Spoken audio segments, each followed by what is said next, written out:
Film की शुरुआत होती है मंगोलिया के डिजर्ट से, जो कि ईस्ट एशिया का सबसे बड़ा रेगिस्तान है। और इस रेगिस्तान के बीचों बीच एक कंपनी आई होती है जो कि यहाँ से तेल निकालना चाहती थी, पर इनकी इन्फॉर्मेशन गलत निकलती है, यहाँ कोई तेल नहीं होता। जिसके बाद ये अब यहाँ से वापस जाने का निर्णय लेते हैं और इनको वापस ले जाने के लिए यहाँ पर एक प्लेन भेजा गया है, जिस प्लेन के पायलट का नाम फ्रैंक होता है और उसके साथ उसका को पायलट भी था। और अब सभी वर्कर्स अपना अपना सामान लेकर जहाज में चढ़ जाते हैं और प्लेन में बैठकर अपने शहर बीजिंग के लिए निकल पड़ते हैं। लेकिन कुछ ही देर बाद उनके इस सफर के दौरान एक बहुत बड़ा तूफान आना शुरू हो जाता है, जिसे देखकर फ्रैंक का को पायलट कहता है कि हमें अपने प्लेन को एक बार लैंड कर देना चाहिए और तूफान थमते ही हम दोबारा उड़ान भर लेंगे। लेकिन फ्रैंक उसकी बात नहीं मानता और इसी वजह से ये उस तूफान में फंस जाते हैं। ये रेडियो की मदद से संपर्क करने की कोशिश करते हैं, पर उनका संपर्क नहीं हो पा रहा होता। इसी दौरान उनका एक इंजन भी खराब हो जाता है और अब फ्रैंक इमरजेंसी लैंडिंग के लिए तैयार हो जाता है, पर उसे आगे कुछ भी दिखाई नहीं दे रहा होता। और उनका प्लेन जैसे ही नीचे उतरने वाला होता है तो उनके प्लेन का पिछला हिस्सा एक चट्टान से टकरा जाता है और पीछे का दरवाजा खुल जाने के कारण एक वर्कर नीचे गिर जाता है, जिससे उसकी मृत्यु हो जाती है। और अब इनका प्लेन रेगिस्तान की रेत में घिसटता हुआ आगे तक जाता है और जब प्लेन रुकता है तो उसके अंदर 2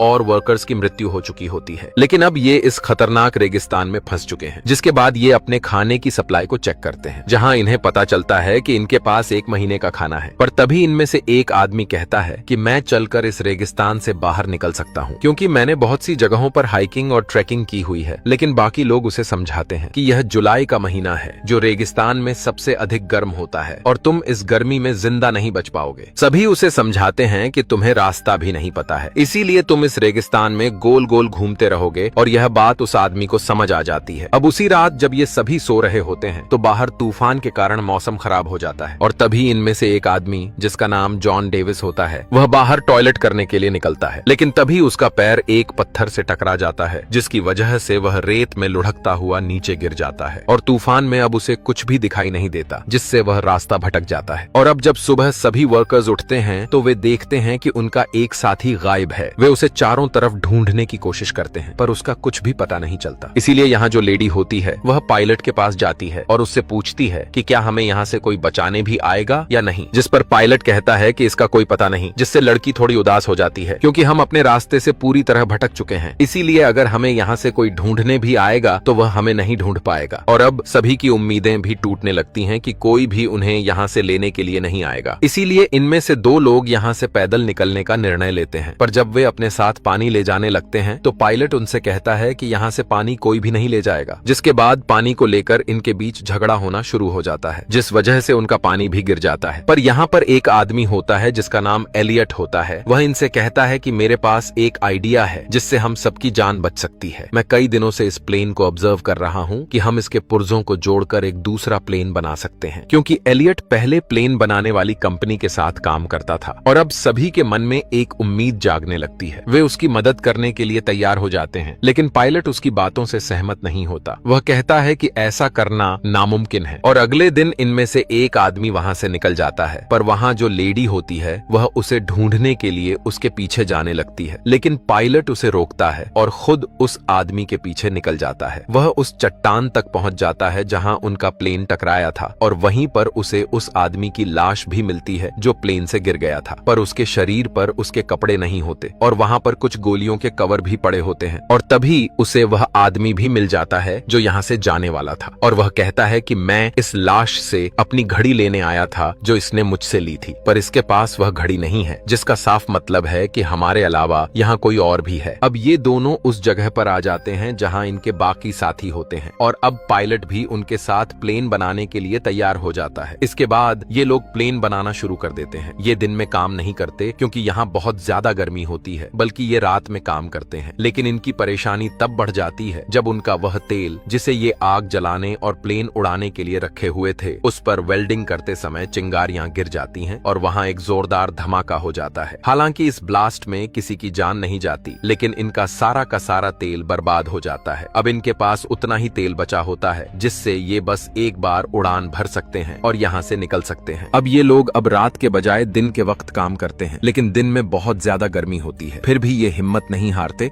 और काम शुरू कर देते हैं। अब जब इन्होंने प्लेन को रीबिल्ड करना स्टार्ट किया है तो एक विंग को जोड़ना जरूरी है। इनके पास सिर्फ एक ही मौका है अगर विंग गिर गया तो ये लोग प्लेन को दोबारा नहीं बना सकते क्योंकि इनके पास क्रेन नहीं है। ये विंग को धीरे धीरे ऊपर से नीचे गिराते हैं, लेकिन अचानक वो चैन टूट जाती है जो विंग को होल्ड किए हुए थी। विंग जमीन की तरफ घिसकता हुआ जाता है और सीधा प्लेन से टकरा जाता है। ये देखकर सब हैरान रह जाते हैं। प्लेन के अंदर इनका एक दोस्त पहले से होता है जिसका काम था उस विंग को बोर्ड से जोड़ना। जब विंग गिरता है वो बाहर आता है और कहता है मैंने काम मुकम्मल कर दिया। असल में विंग गिरते हुए उसी जगह पर लगता है जहां लगना चाहिए था। इस तरह प्लेन का स्ट्रक्चर मुकम्मल हो जाता है। अब सबको उम्मीद होती है कि वो यहाँ से उड़ा सकते हैं। सब खुशी मनाते हैं, डांस करते हैं और एंजॉय करते हैं। साथ ही वो रेगिस्तान की रेत हटाकर एक रनवे तैयार कर रहे होते हैं ताकि प्लेन टेक ऑफ कर सके। लेकिन सब कुछ आसान नहीं होता। एक दिन एक डेंजरस इलेक्ट्रिक स्टॉर्म आता है। बिजलियां गिर रही होती हैं और विंग के अंदर पेट्रोल होता है, इसलिए सब लोग वहां से दूर भाग जाते हैं। एलियट नहीं जाता। वो चाहता है कि प्लेन सेफ रहे। जब उस पर बिजली गिरने वाली होती है, फ्रैंक उसे खींचकर नीचे गिराता है और उसकी जान बच जाती है। अगर एलियट को कुछ हो जाता तो फिर कोई प्लेन मुकम्मल नहीं कर सकता था। अब ये लोग अपने प्लेन का नाम फीनिक्स रखते हैं। फीनिक्स इजिप्शियन मिथोलॉजी का एक जानदार होता है जो रेगिस्तान से दोबारा जन्म लेता है। बहुत पावरफुल माना जाता है, लेकिन अभी भी इन्हें अपने प्लेन पर काफी काम करना बाकी है। धीरे धीरे इनका पानी भी खत्म हो रहा होता है। एक रात वो लोग दूर से कुछ टेंट्स देखते हैं। वहाँ कुछ लोग सो रहे होते हैं। ये लोग असल में स्मगलर्स होते हैं जो हथियार सप्लाई करते हैं रेगिस्तान के रास्ते। फ्रैंक कहता है कि हमें उनसे पानी की मदद लेनी चाहिए। एलियट मना करता है, लेकिन फ्रैंक और कुछ साथी उन स्मगलर्स के पास जाते हैं। फ्रैंक और उसका दोस्त एक पत्थर के पीछे छुप जाते हैं ताकि अगर कुछ गलत हो तो अटैक कर सकें। इनके पास गन्स होती हैं। जब वो पानी मांगते हैं तो एक स्मगलर इनके एक आदमी पर गोली चला देता है। फ्रैंक और उसका दोस्त फौरन फायर करते हैं और कुछ स्मगलर्स को मार देते हैं, लेकिन एक स्मगलर जख्मी हालत में भाग जाता है। फ्रैंक के पास मौका होता है उसे मारने का, लेकिन वो गोली नहीं चलाता क्योंकि वो खूनी नहीं बनना चाहता। जेम्स उन मरे हुए स्मगलर्स में से एक की घड़ी देखता है। वो घड़ी उस दोस्त की होती है जो प्लेन से गिरकर मर गया था। इसका मतलब ये है कि ये वही स्मगलर्स हैं जो पहले भी यहाँ आए थे। अब एक जख्मी स्मगलर को ये लोग अपने प्लेन के पास ले जाते हैं। कुछ लोग कहते हैं कि उसे मार दिया जाए, लेकिन फ्रैंक मना करता है। जब सबके बीच बहस हो रही होती है, एलियट अचानक उस स्मगलर को गोली मार देता है। इस पर फ्रैंक और एलियट के दरमियान बहस शुरू हो जाती है। एलियट फ्रैंक को दोष देता है। वो कहता है कि तुम पायलट थे, तुम्हारी वजह से हम यहाँ फंस गए हैं, तुम्हारी वजह से हमारा एक साथी भी मर गया, मैंने मना किया था, फिर भी तुम गए वहाँ। ये बात सुनकर फ्रैंक को गुस्सा आ जाता है। वो एलियट को एक जोर का पंच मार देता है। अब एलियट नाराज हो जाता है क्योंकि उसकी ईगो हर्ट होती है। वो कहता है मैं अब प्लेन नहीं बनाऊंगा, जितना काम मुझे करना था मैं कर चुका हूँ। मैं यहाँ 10 लोगों के बराबर काम करता हूँ और तुम सब सिर्फ आराम करते हो। केली उसके पास आती है और कहती है तुम्हारे बगैर हम ये प्लेन नहीं बना सकते, हमें तुम्हारी जरूरत है। एलियट कहता है अगर सब लोग मुझसे रिक्वेस्ट करेंगे तभी मैं काम शुरू करूंगा। फिर सब लोग, यहाँ तक के फ्रैंक भी, उससे रिक्वेस्ट करते हैं। फ्रैंक कहता है तुम ही यहाँ के बॉस हो, कृपया इस काम को मुकम्मल करो। एलियट मान जाता है। फिर सब मिलकर दोबारा से प्लेन बनाने के काम में लग जाते हैं। एक दिन ये लोग दूरबीन से देखते हैं कि वो स्मगलर जो भाग गया था अब अपने दोस्तों के साथ वापस आ गया है, लेकिन वो आगे नहीं बढ़ते क्योंकि वो जानते हैं कि इन लोगों के पास अब उनके ही हथियार हैं। स्मगलर्स को पता होता है कि इनका पानी और खाना जल्दी खत्म हो जाएगा और जब ये कमजोर हो जाएंगे तो वो हमला करेंगे। ये लोग और भी तेजी से काम करना शुरू कर देते हैं। आखिरकार उनका काम मुकम्मल हो जाता है। तभी फ्रैंक को एक मैगजीन मिलती है जिसमें कई तरह के प्लेन्स के मॉडल होते हैं। पता चलता है कि एलियट ने प्लेन का मॉडल इन्हीं टॉय मॉडल्स को देखकर बनाया था। दरअसल वो छोटे छोटे उड़ने वाले मॉडल प्लेन्स बनाया करता था, लेकिन कभी भी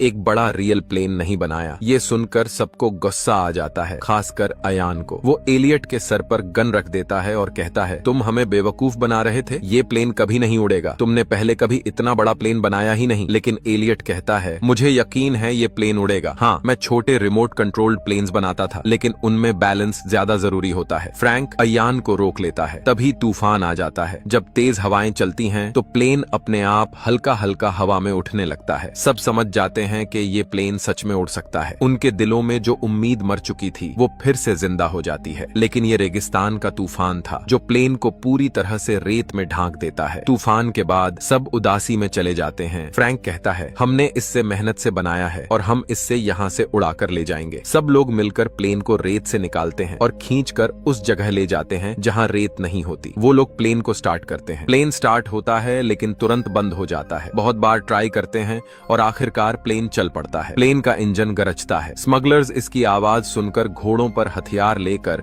इनकी तरफ भागने लगते हैं। सब लोग प्लेन के ऊपर चढ़ जाते हैं और विंग्स से लटक जाते हैं। दरअसल इस प्लेन के डिजाइन में अंदर बैठने की जगह नहीं होती। इन्होंने एक बड़े प्लेन के हिस्से से छोटा प्लेन बनाया होता है। प्लेन रनवे पर भागता है और पीछे से स्मगलर्स गोलियां चला रहे होते हैं, लेकिन किसी को भी गोली नहीं लगती। जैसे ही रनवे खत्म होता है, स्मगलर्स को लगता है ये लोग गए काम से, लेकिन अगले ही पल उनका फीनिक्स उस खाई से उड़ जाता है। सब लोग खुशी से झूम उठते हैं। महीनों की मेहनत आखिर कामयाब हो गई। इस तरह से ये लोग मौत के मुंह से उस खतरनाक रेगिस्तान से निकल जाते हैं, जहां से बचकर निकलना नामुमकिन था। एलियट की फोटो एक मैगजीन में छपती है, जहां लिखा होता है नासा की नई उम्मीद, मतलब वो अब नासा के लिए काम करता है। इसी के साथ ये मूवी खत्म हो जाती है।